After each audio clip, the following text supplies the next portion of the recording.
Bonjour, je vais vous présenter dans cette vidéo comment soumettre une communication pour le colloque RF 2013 qui aura lieu à Montpellier du 27 au 30 août.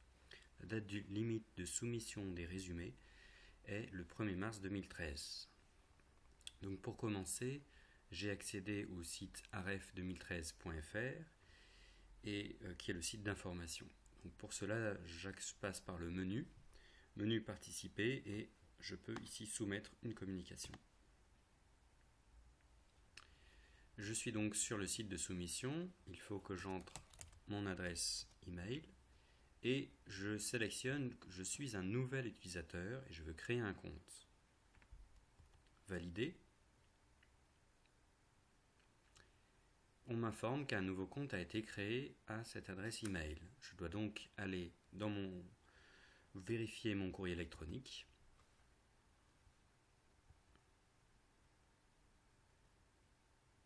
Et dans mon courrier habituel, je vais trouver un message qui me donne mon mot de passe pour me connecter. Je retourne à l'interface de soumission sur Firefox et sur mon navigateur. Je vais donc entrer cette fois mon mot de passe en plus de mon courriel et je clique cette fois sur m'identifier dans l'une des trois options possibles, puis valider.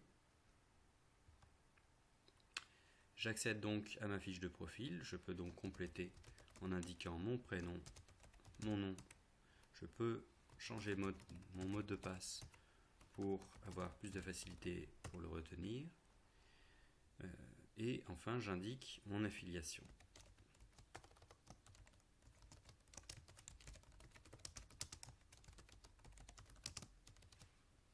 J'enregistre les changements. Je peux donc maintenant cliquer sur soumettre une nouvelle communication en bas de la page et je vais donc pouvoir remplir le formulaire de soumission. Donc comme il s'agit d'un test, j'entre mes données de titre.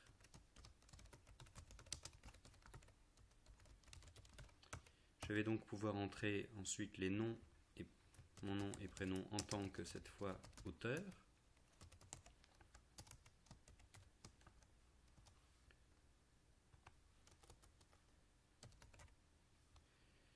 Et éventuellement les autres noms des participants.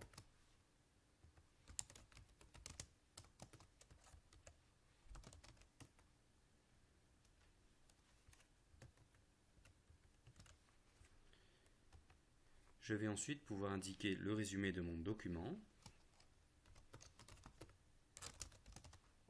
sans oublier les références, précédé du mot-clé référence.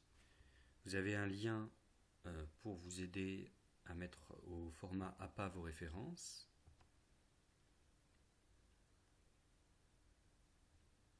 Notamment la section modèle.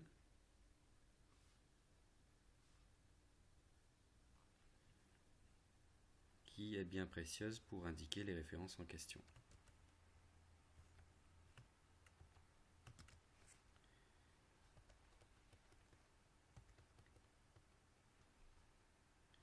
Je vais pouvoir ensuite indiquer mes propres références dans la mesure où le résumé ne contiendra aucun renvoi qui permet d'identifier l'auteur.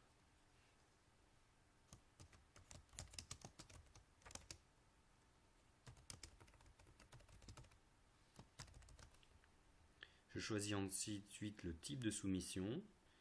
Par exemple, il s'agirait ici d'une communication orale en atelier.